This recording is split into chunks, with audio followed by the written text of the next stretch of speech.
Bom dia!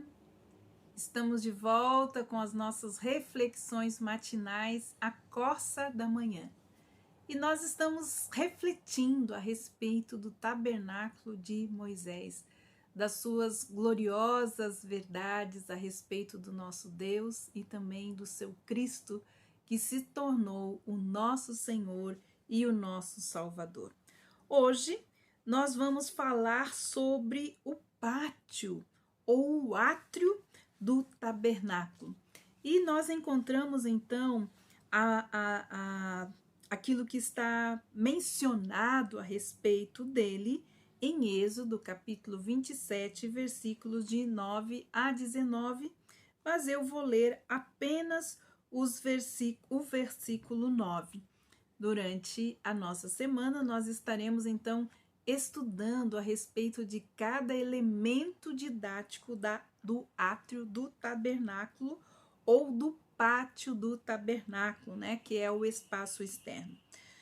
Versículo 9 diz assim: faça também o átrio do tabernáculo do lado meridional que dá para o sul.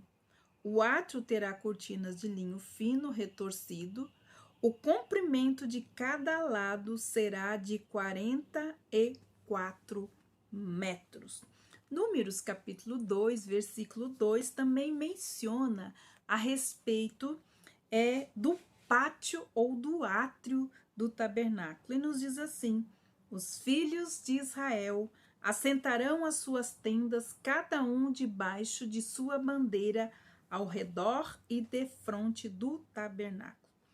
Nós temos então um dos objetivos do livro de Êxodo, que é descrever como Deus livrou Israel da servidão, da idolatria no Egito, conduzindo eles então a um lugar de destaque na condição, como nós vimos ontem, de um povo exclusivamente seu, num relacionamento então de aliança teocrática.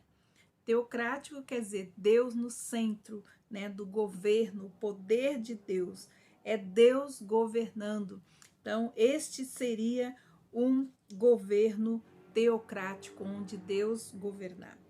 Três grandes acontecimentos definem, então, o objetivo do livro de Êxodo, e um deles, como nós vimos ontem, foi a construção do tabernáculo.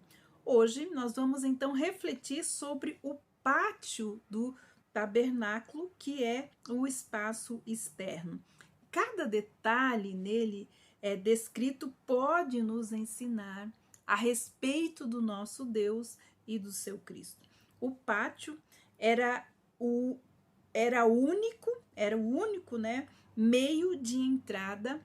As 12 tribos de Israel faziam então um acampamento ao redor do tabernáculo, formando grupos de 3 tribos à frente, 3 tribos do lado direito, 3 do lado esquerdo e 3 na retaguarda.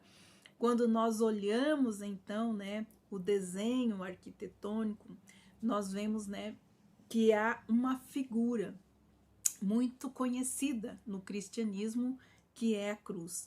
Então, a formação das 12 tribos de Israel, com o tabernáculo no centro, ele tem, então, prefigura a cruz de Cristo. O tabernáculo ficava sempre, então, no meio do acampamento, nos dando, então, algo muito importante, indicando para nós que Deus deseja estar no centro das nossas vidas.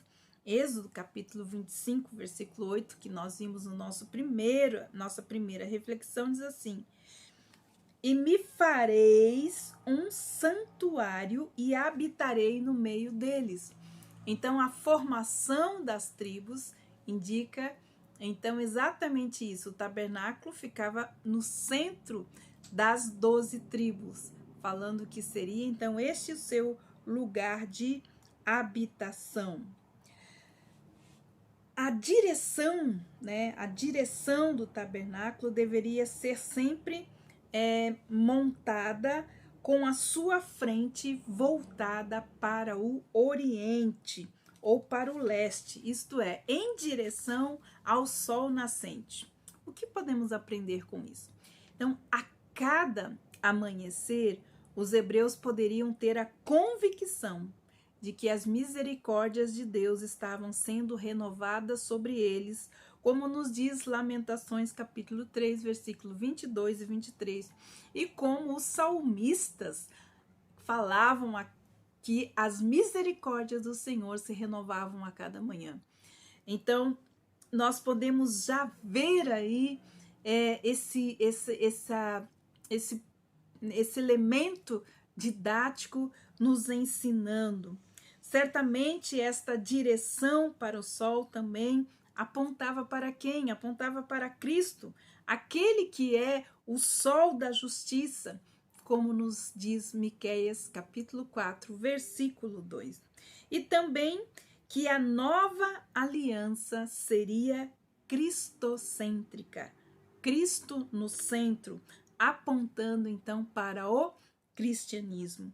O pátio do tabernáculo tinha essa posição especial entre as tribos, no centro, apontando também para a necessidade de nós termos esta consciência da centralidade do nosso Pai Celestial em nossas vidas. No mundo, entre as múltiplas coisas nos convidam a violar a centralidade divina em nossas vidas. Deus, ele quis habitar no meio do seu povo para que o povo de Israel fosse verdadeiramente teocêntrico, governado por ele. Isto é, que vivessem também para a sua glória, centralizando seus pensamentos, centralizando suas atitudes em sua adoração. E ele então lhe garantiriam a comunhão, a provisão e também a proteção. A construção, então, a cerca do pátio, né, que foi feita, o próprio Deus estabeleceu qual seria, então, esta cerca e quais seriam, então, os seus limites através de uma cortina, né, de um cortinado em volta, então, do tabernáculo. O que visivelmente também nos ensina algo muito importante, ensinou aos hebreus a importância de nós entendermos a reverência diante da santidade divina. Ninguém poderia passar ou ultrapassar as cortinas sem que tivesse realmente sido ordenado por Deus. Depois nós vamos ver mais à frente como isso acontecerá. As cortinas de mais ou menos 2,5 metros de altura davam privacidade àqueles que estavam cultuando, então, no interior do tabernáculo. O cortinado tinha uma tríplice função, que era, primeiro, marcar o território sagrado, segundo, preservar o santuário com a sua mobília, e terceiro, mostrar ao homem pecador que ele estava separado de Deus, embora Deus esteja tão perto do pecador. Mostrar que é o pecado que faz esta separação entre Deus e o homem e Deus, como diz Isaías capítulo 59, versículos 1 e 2. E que somente entrando pela porta, que é Jesus, e mediante o sacrifício substitutivo, é que o homem poderia novamente se aproximar de Deus. O pátio, então, com suas paredes de cortina, de linho, deveriam medir de acordo com as medidas expressas em Êxodo capítulo 26, versículos de 9 a 19. Então, por serem essas cortinas de linho, elas simbolizavam o caráter justo de Jesus. Concluindo, hoje, nossa reflexão de que o tabernáculo no centro da organização das tribos indica, então, a centralidade de Deus em nossas vidas, a centralidade de Cristo e também a centralidade do cristianismo. Somos desafiados também a termos a base e a segurança espiritual por meio da construção do pátio do tabernáculo. Amanhã, então, nós daremos continuidade a essa nossa reflexão sobre as cortinas e a porta do pátio. Que Cristo seja o centro de tudo em sua vida, da sua adoração, das suas atitudes. E lembre-se, quando Ele é o centro, Ele também é a comunhão, a provisão e também a nossa proteção. Que Deus abençoe você e até amanhã com as nossas reflexões matinais, a coça da manhã.